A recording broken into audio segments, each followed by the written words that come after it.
So welcome back to the channel guys, Dave from Horizon Fish Keeping, and today we're going to do a video on how you can collect hardscape in your local communities, down by your rivers like we are here today. Basically what we're going to do is we're going to collect up some rocks. We don't do it for inert or anything like that. We'll take them back to the fish room, and then we'll do some tests on the rocks just to make sure that they're not going to alter the pH or the hardness or anything like that. So stick around to the end of the video guys, and I'll see you in a moment. So as you can see guys, we're down at the river now. Already I can see, there's a pebble type stones. So we'll get some of these back to the fish room and we'll do some tests. Basically I'm wanting to go for maybe some flat stones like this. We'll take them back and give them a test. Also along my travels today, I've come across some driftwood that were in the river. So there's this nice piece here. So we'll take these back as well. There's just this one and a bigger stick that I'll probably have to cut down, but these guys will look good in probably the Oscar tank. So we'll take them back and we'll do some tests. So we'll do a little walk back after we've collected some of the rocks. Please, if you're doing out like this in the outside or in nature, or don't leave any rubbish behind. And if you see any rubbish that can be picked up as well, just pick that up on your travels. Just keep the area tidy and just leave it as good as you came. So we'll get this stuff back and hopefully we'll see you in a moment.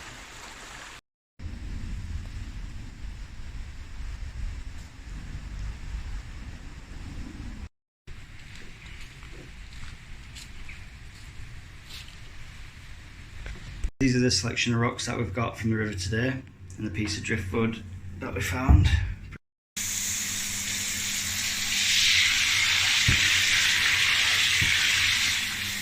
So as you can see guys, I've given them all a good clean off. If you do this in your bath at home, if you're a married man, do it preferably when your wife's not at home, or else your body might be found in remote woodland a week after doing this. She won't be happy about you doing this in the bath. Alright guys, so what you'll need is to do the rock test is some form of acid. So you can use things like lemon juice, or white vinegar is a good one as well. And what you're looking for, we'll show you just in a moment, when you're testing the rocks, is a reaction. So you're looking for the reaction between the acid in the lemon juice or vinegar to react with carbonates or bicarbonates. And that will be shown in the form of bubbling, or you can see like bubbles coming up from the rock. So what I'm going to use for this particular test is one of these. This is the API Master Test Kit. I'm not sponsored by API or anyone else at the moment, but I do recommend this kit. If you do keep aquarium fish, especially freshwater fish, I test all my water with the API Master Test Kit, and it's a brilliant kit to have. I will be doing a video on this probably in my next video to show what it does and how to use it, so that'll be a video coming up soon.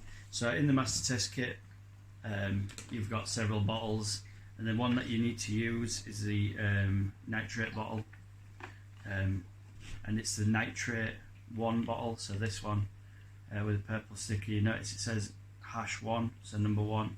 These 2 parts to this nitrate test, but you do want the number 1 bottle. This one's the acid, quite a strong acid that will find the calcium in the rocks. So we'll just flip the camera around and I'll show you how to test the rocks to see if they're safe for aquarium use. Like I say, if you do find ones that are reacting with the solution, for example the nitrate test which I'm using, or the lemon juice or white vinegar, it doesn't so matter much if you were putting them in sort of like an African cichlid tank where the pH could alter, because it usually goes to a peak of about 8.2. So you could use them rocks in a situation like that. If you were to use them in a situation where you were doing sort of a planted tank, or you're using the rocks that react in a sort of a South American cichlid tank where the pH wants to be about 6.5, you just got to keep in mind every single time you put one of them rocks into your tank, it will alter the pH slightly, and I would probably not put any fish in the tank until the rocks had been in there for at least a week or so. So if you was using them in a South American cichlid tank, you would need to test the water weekly, just to make sure that the amount of rock wasn't affecting the water quality. It's just like using a crushed coral to buffer up your water, that type of thing. What'll happen is over time, if you put say one rock in, that could alter your pH. Say like my water for instance is at about 6.5 out of the tap, and I had one rock to that aquarium. If I left that a week, I could test the water then at that point, and then it might have buffered up the water to about 7 pH. Whereas if I put sort of 8 rocks in all at once, it's likely that when I come back to test the water after a week, my pH could have risen to about 8.2 or 8 pH, which is unsuitable for that type of fish. You've just got to keep in mind that the water parameters will alter with these types of rocks. The ones that are inert, you can put as many as you like in. It won't alter the pH or the chemical balance of the tank, but you need to watch out for the chemical balance to shift if you do start adding the very hard calcium rocks like limestone, etc., because this will buffer the water up to a really high pH, so just keep that in mind. I will also add to this part of the video where I collected the rocks from today. I know that it's all run off moorland, so I know there's no factories upstream of that part of the river. If you were looking for somewhere to collect rocks, I would avoid anywhere that's got agricultural land, so farm runoff, anything like that, chemical sprays from farm fields or all like that. And also I'd look out for sort of maybe then clay pipes that come out of the side of the bank, and make sure they're not pumping out from any sort of factories or mills that could introduce chemicals into the waterway, and obviously that could be in the driftwood or the rock that you've collected.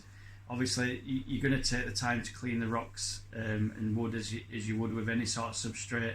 Even if you buy substrate from the shops and they come in bags of ballast or whatever, you would wash that down anyway, just to make sure that there's no particles that come off when you add them to your tank. So just keep in mind that there's no pollution in the water. Just sort of have a look around, walk up and down the stream, and just make sure that the water's safe, or as safe as possible, before you get them home. Otherwise there's a lot more preparation involved than just sort of washing them down to make sure the debris come off the parts that you're using. You may need to use sort of like a chemical soap at that point, and then you've got to then obviously wash that soap off entirely to use them in your aquarium, so it doesn't affect the chemical balance or the livestock that you're keeping at home. So just keep that in mind, guys. So we'll have a look at the rocks that we've got here, and hopefully this will help anyone that's looking to go out into the into the wild or whatever. I've had a really fun day doing this video today as well. Fell down a couple of times and nearly lost my camera down the river, but it's all good fun. And it's nice just to get outdoors and look at nature in my own country as well. Obviously we don't have tropical fish here, but it's nice just to get out and have a stroll around as autumn starts now. So yeah, it's been fun. Hope you're enjoying this video, guys, and just keep watching to the end, and we'll do the rest of the test now on the camera, and hopefully it helps some newcomers out. So we've left it a few minutes now, and as you can see the liquid is clear. There's no white bubbles or foaming coming from any of the rocks. So this means that these are all inert rocks that are safe to use in the aquarium. I will just say, as you can probably see there, the liquid has stayed clear. If the liquid looked like it had lots of small bubbles in there, that would be the chemical reaction that you're looking for, and then that would mean that that rock in particular does affect the water quality regarding the pH and hardness, and I would avoid putting large amounts of that into a tank that you're wanting to keep the pH either stable or lower than 8 pH, as this will affect the water quality. So thanks for watching, guys. I hope this has helped some of you guys out for collecting things in the wild, and hopefully it saves you a little bit of money as well, because hardscape's not very cheap these days. For something like that, I mean, in England especially, we get charged by the kilo, so I probably collected around 10 kilos of stone today, and the piece of driftwood that I brought home would have cost me around £50, so it'd have been about $60 US or somewhere in that region.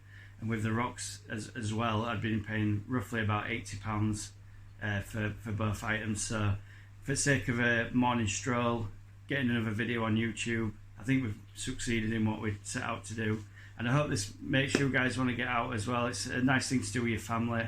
You can go and walk with your wife or your children, and give you something to do. So hopefully this helps you guys out. I hope you're loving the content that I'm making. hopefully, as you can probably tell, the video quality has improved quite a lot. I'm getting some new camera equipment next week as well. I've bought a new laptop to do the videos, so hopefully the sound and the video quality is going to improve over the next couple of weeks.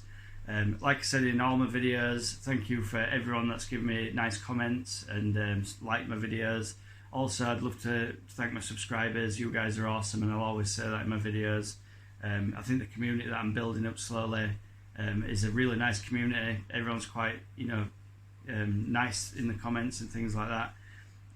So if you are new to the channel, if you could just click the like and subscribe button, that'd be awesome. Also, if you are subscribed, if you could just click the bell icon as well, that'd really help out my channel. And I do appreciate you guys, and I know you spend a lot of time watching my videos and commenting on my videos. And I know you've probably all got families of your own, just like we all have at home. So I just wanted to say a big thank you to everyone, and if you could just do them little things for me, that'd be awesome. I really appreciate it. So I'll catch you on the next one, guys. Hopefully with the walking boots on. We've got some stuff up and coming as well that I'd like to share with you guys. Some more breeding videos, because I know a lot of you guys subscribed originally to see breeding videos.